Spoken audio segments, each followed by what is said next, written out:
자, 여기서 질문이 있어요. 여기를 뺐습니다. 아, 나 이제 임플란트 꼭 해야 돼. 이렇게 말씀하시는 분이 있는데, 이렇게 분들은 굳이 위쪽 치아는 임플란트를 하지 않아도 되는 케이스가 상당히 많습니다. 제가 이 사진을 통해서 꿀팁을 전해드리도록 하겠습니다.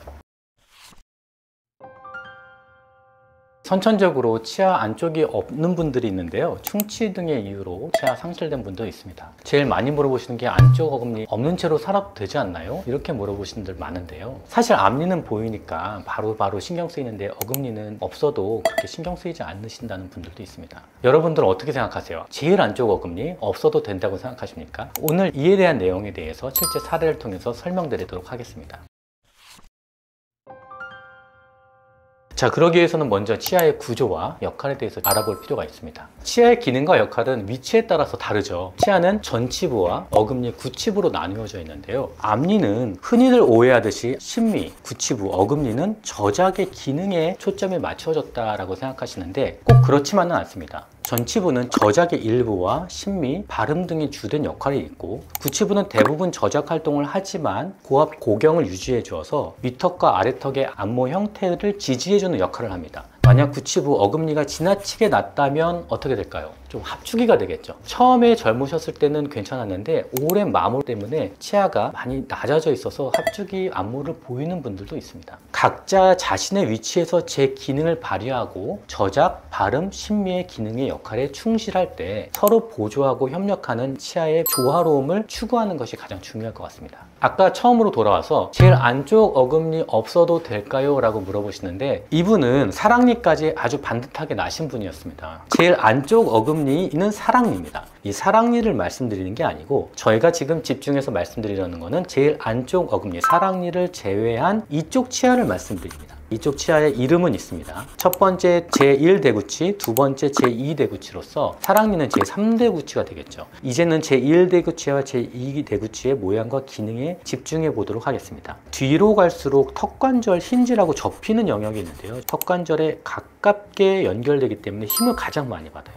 앞쪽 제1대구치보다 안쪽 어금니가 좀 더 힘을 많이 받는 형태를 갖고 있고요. 자, 여기서도 전형적인 특징을 보는데 1대구치 보세요. 뿌리가 두 갈래로 갈려져 있죠. 어느 정도 저항합니다. 그러나 2대구치는 조금 모아져 있는 형태가 좀 많습니다. 그렇기 때문에 치주가 안 좋으신 분들은 약간 흔들리는 경향을 좀 보이고 있어요. 그래서 2대구치는 정말 유지 관리를 잘 해주셔야 됩니다. 제일 구석에 있다 보니까 양치도 잘 안 되고, 그러다 보면 충치가 쉽게 이완될 수가 있겠죠. 맨 안쪽 어금니 빠졌을 때 꼭 임플란트를 해야 하나요? 이렇게 물어보시는 분들이 있는데요. 그 사례를 들고 나왔습니다. 이 환자분 보실게요. 안쪽 어금니가 많이 손상돼 있어서 비록 치아는 있지만 거의 씹으실 수 없는 분이었어요. 이 환자분 만약에 발치를 하고 그대로 놔두었으면 어땠을까요? 이런 상태를 예상해 볼 수 있습니다. 여기는 치아가 보통 사선으로 물립니다. 대합치는 이렇게 되는데, 만약에 이 치아를 뺐어요. 한두 달은 괜찮겠죠? 그러나 1년이 되고 2년이 되고 시간이 지나면 위쪽 치아가 쑥 내려옵니다. 위쪽 치아의 계단이죠. 스테비즈입니다. 위쪽 치아는 위쪽 치아대로 음식물이 많이 낄 것이고, 나중에 임플란트를 한다고 했을 때 위쪽 치아가 너무 낮아졌을 때 위쪽 치아를 건드리지 않고 임플란트를 한다는 건 상당히 어려워질 수 있습니다. 무슨 얘기냐면, 임플란트를 심었어요. 근데 막상 보초를 올리려고 하다 보니 치아가 이렇게 내려와 있는 상태고요. 임플란트를 잘 심어드렸어요.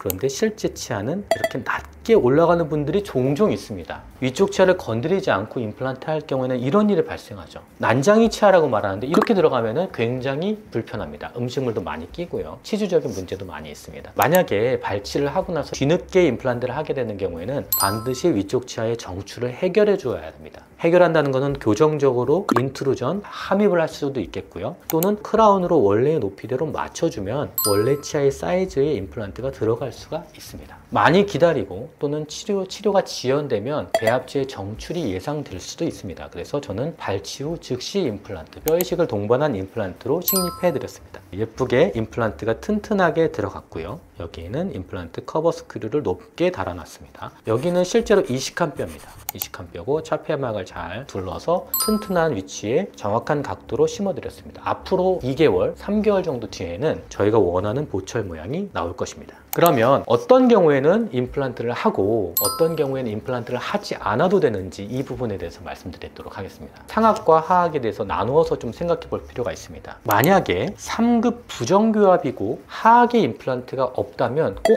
해야 되는 케이스입니다. 3급 부정교합 굉장히 어려운데요. 어렵게 생각하지 마시고 옆에 봤을 때 턱이 좀 나오신 분들이 있습니다. 치아와 골격적으로 나온 분들은 제2대구침에도 불구하고 대합치아와의 거리가 있어요. 만약에 이 치아를 뺐습니다. 이쪽 비어있는 공간이 굉장히 길죠. 여기는 사랑니 공간이고요. 이 치아를 뺐다면 이쪽 치아는 반드시 회복을 시켜줘야 됩니다. 여기서 질문이 있어요. 제2대구치, 제일 뒤쪽 어금니라고 했는데 아래쪽 치아가 빠진 게 아니라 위쪽 치아가 빠졌어요. 그럼 위쪽 치아는 바로 여기죠. 여기를 뺐습니다. 아, 나 이제 임플란트 꼭 해야 돼. 이렇게 말씀하시는 분이 있는데 이렇게 3급 부정교합인 분들은 굳이 위쪽 치아는 임플란트를 하지 않아도 되는 케이스가 상당히 많습니다. 맞물리는 관계, 이 교합 관계를 보고 평가를 하시면 됩니다. 이 그림으로 다시 설명드리면 이분은 위쪽 치아가 치주염에 의해서 썩어서 발치를 하게 됐습니다. 발치를 하고 나서는 임플란트 했다고 가정했을 때는 별로 맞물리지 않죠. 굳이 크게 임플란트를 하지 않아도 되는 케이스입니다. 그렇다면 반대의 경우도 생각해 볼 수 있겠죠. 2급 구정교합이 있습니다. 그건 턱이 앞으로 나온 게 아니라 뒤로 들어가신 분이 있는데 이 전형적인 케이스입니다. 약간 무턱증인데 아래쪽 치아가 굉장히 뒤로 들어가 있죠. 그렇기 때문에 하악의 경우에는 아래쪽 치아에 제2대구치의 임플란트를 꼭 하지 않아도 되는 케이스입니다. 근데 정상교합을 보이는 환자분이라면 대합치가 잘 물리는 관계라면 꼭 회복시켜줘야 되겠지만 만약에 적게 물린다든지 그렇게 제일 뒤에 어금니까지 잘 안 씹으신다고 말씀하신다면 식립을 할지 말지 치과 의사의 정확한 진단을 통해서 안내를 받으시는 게 좋을 것 같습니다. 지금까지는 교합적인 관계에서 제2대구치의 임플란트 식리 필요성, 가능성에 대해서 좀 살펴보았는데요. 교합의 문제는 단순히 치아의 배열의 문제라기보다도 전체적으로 회복하는 과정입니다. 고철, 임플란트, 교정 이런 것들이 협진이 잘 되는 병원을 선택하시는 것도 좋을 것 같습니다. 제가 이 사진을 통해서 오늘 마지막으로 꿀팁을 전해드리도록 하겠습니다. 보통 보면은 제2대구치를 너무 크게 만드는 경향이 있어요. 자기 치아보다는 90% 좀 작은 게 좋고요. 여기서 보시면 임플란트 제2대구치를 지나치게 크게 만드시는 분이 있습니다. 그렇게 되면은 조금 더 임플란트의 위에 힘을 가해지게 되고 저작 효율도 그렇게 증가하지 않고 오히려 씹는 게 불편하다고 말씀하시는 분도 많습니다. 좌우의 차이를 알 수 있겠습니까? 네, 저는 좀 크게 느껴집니다. 아주 작은 차이지만 아주 큰 차이가 있습니다. 제2대구치, 자기 치아가 가장 좋겠죠. 그러나 치주적으로 불량하고 안 좋다면은 발치하고 임플란트 하는 걸 추천드리는데요. 아주 작은 차이지만 이분은 이렇게 크게 만들고 멀리 떨어뜨려서 심었다면은 음식물이 많이 낄 거예요. 관리도 안 되고 이것보다 살짝 작게 해서 음식물이 끼지 않게 적절한 형태로 만들어 드려서 자기 치아와 버금가는 그런 느낌으로 만들어 가시면 좋을 것 같습니다. 제2대구치, 제일 안쪽 어금니는 임플란트 식립하는 것보다 지키는 게 상당히 중요합니다. 평소에 치주 관리를 잘 해서 좋은 잇몸 건강 상태를 유지했을 때 임플란트 시기를 가능한 한 좀 늦출 수 있고 또는 좋은 조건에서 임플란트를 심으실 수 있다라고 말씀드리고 싶습니다.